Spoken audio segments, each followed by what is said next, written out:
There are only 4 places in the world where this happens. And of those 4 places, only 2 of them you can really get to unless you are on a boat. What am I talking about? I am talking about the 4590 geographic marker, where the 45th parallel of latitude intersects with the 90th meridian of longitude. That's right there, in the middle of a cornfield in Wisconsin.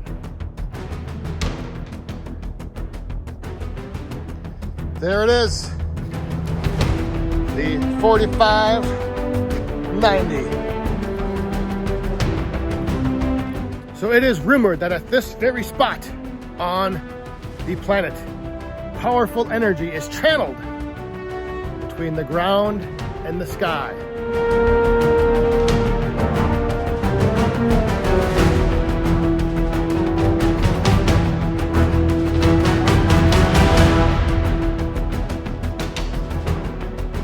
Woo!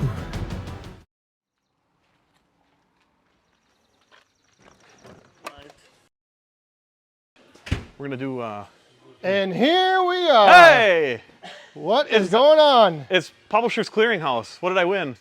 You know, wait a second. I mean, it's really a surprise to see you, and I don't know why I have this microphone already on. Hey Dan, how you doing, man? What is going on? How you doing? Good to see you. Good to see you too. Look at this thing. Yeah. Woo! This is called the flagship, the Yappa 435. Man, it's been a while since we've had one come through here, and we got this one. A bit of a beast. Oh yeah. It's going to be exciting to get this thing up and rolling. This one is 3-phase electric, so we'll run it inside the building first, and then we're working on getting our 3-phase trenched in outside, so we'll be running outside eventually. But walk up, push a button, boom, you're making firewood. And to see more of that, subscribe to the Metz Machines YouTube channel, because yes, please. That's where you will be able to see this running right inside this building. But yeah, I was just down at the 4590. Yeah, which I know nothing about until today. The center of the northwest quadrant of the globe. Yeah. And now I'm at the center of Yappa firewood processors in North America. United States. United I gotta States. say, Oh, I yeah. gotta make sure that Okay. we make sure that we, you know. United States. Yeah. But yeah, this is where all the Yappa stuff comes all into. the Yappas in the U.S. In the It all US. starts here. We get the containers in. We do all the final assembly, the testing, get them out the door here, and they go all across the country from here. Nice. Yeah. Well, let's see what else you got around All right, here. let's take a look. We've got some punky birch here. Everybody probably already knows that, but if you leave your birch sit too long, it starts to get kind of gross. Doesn't look the best, but what it's sitting next to looks pretty nice. Yeah. This is the 365 Pro Road. Plus, yeah. The 365 Plus Pro Road. And this is the most current revision. They call it a facelift. So this one has a few more upgrades from even, I think, about a year ago. They got rid of the adjustment. There was a silver knob for adjusting the saw come down pressure. Now it's automatic. So there's one less control on here to have to think about when running it. And like you said, this is the road version. So this one's got the suspended road axle on it. It's got the Honda IGX 700 V-twin gas engine with EFI, 14-foot powered outfeed conveyor that has speed control on it and a mechanical slew, so we can adjust the slew angle of this conveyor. And look at how high that is, man. Yeah, you gotta get a visual. I was just gonna say. Get a visual. Look at okay, I'm 6 foot tall. I don't know how tall I am with top of my hand. Maybe we can measure that later, but it's up there. That is up there. And with that rubber belt conveyor, you can actually kind of throw the firewood even further. So we could speed it up and probably miss these crates. So you can really make a big pile with this thing before even having to think about moving the machine. And on the other side here, this is the Honda. The Honda GX 700. Yep. I think I got the key in my Very pocket. nice. Here we go. Look at that. It's got the Yappa ukulele on it. And here we've got EFI, electronic governor. So I turn the key on. I'll put the throttle maybe like here. Give her a little bit of a crank. We're already running. Look at that. Now if we try to go, well, I'll let it run for a little bit here, but then I can go full throttle.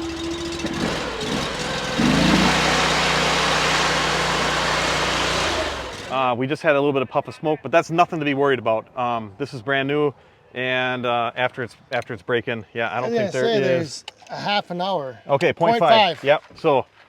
So yeah, we're still burning off a little bit of crap from the muffler, you know, the paint and stuff like that, and coatings from the factory. But yeah, let's finish walking around this thing. This one has the log lifter on it. And on the road versions, we always recommend the log lifter because if you're taking it from place to place, you got to have a way to get the logs up. Since there is not an integrated rack option for the 365 road, the lifter is the best way to do that. So this lifter does telescope out even further from where it is right now. So you can do probably about 12-foot logs, 12-foot long logs comfortably with it. And right now we've got it set in pretty close to as far as it'll go in. So you can see here, this is where we telescope in and out. Optional is this powered infeed roller, which daisy chains in with the infeed of the machine. So normally these machines just have a jumper hose that connects the infeed motor back to itself in the processor, and we take that jumper hose out and put this in its place.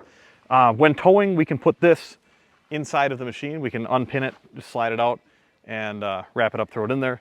But otherwise, everything else folds up. This infeed folds up.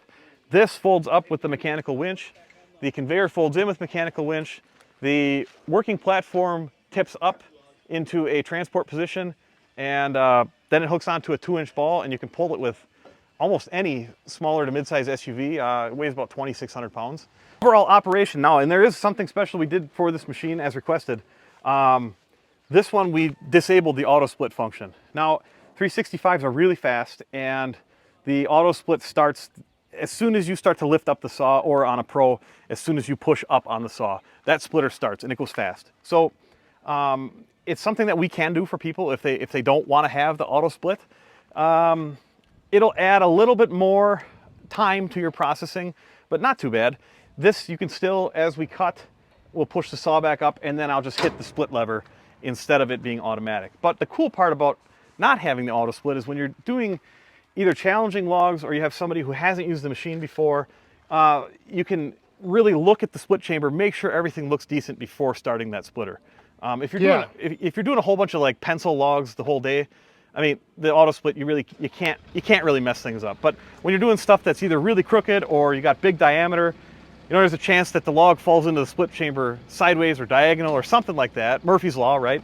And if you're not quick enough to hit the stop lever or open the hood, you know, that's when you can cause an issue with like the positive stop in this machine.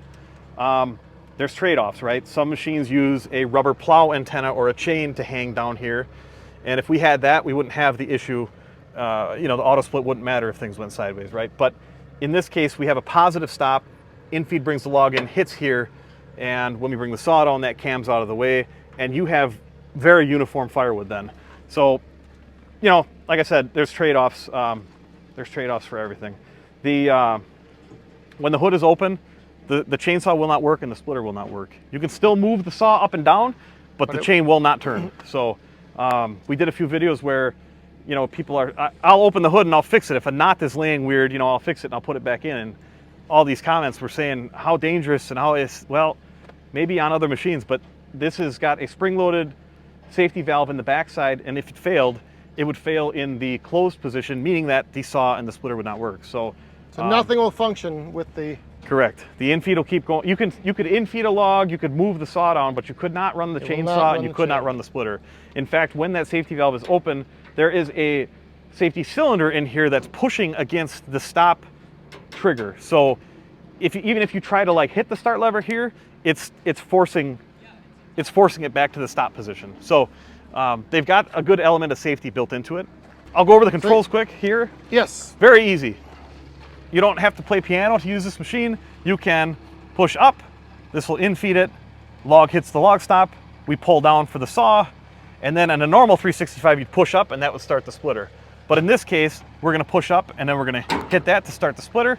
Then the splitter is gonna go make a full cycle on its own. While it's doing that, I'll start infeeding the next log and I'll start cutting.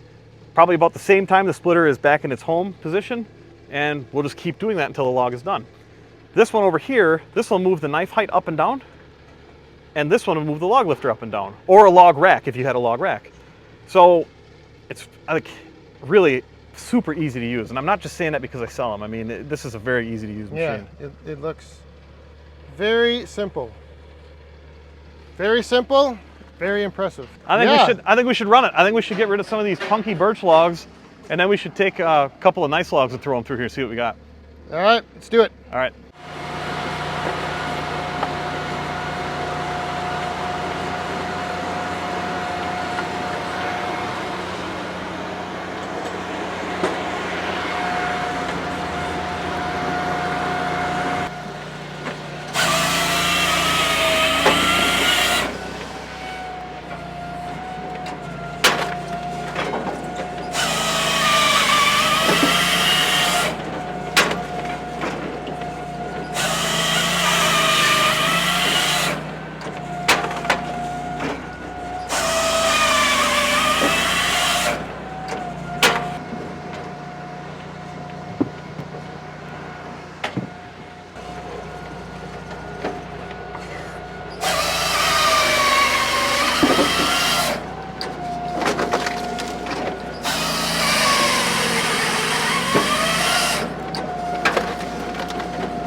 That one up and over.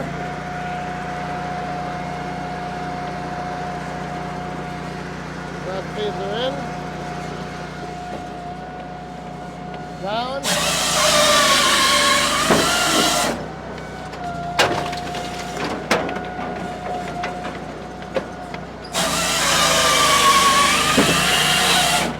Put out just a little bit.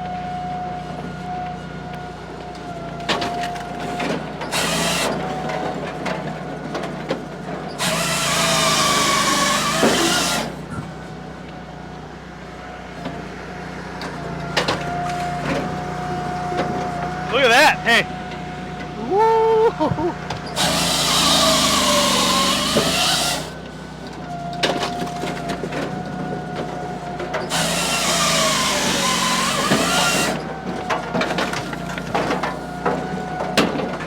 Okay, wait, watch this. It's a trick, okay? Oh wait. You don't have to open. Go like this.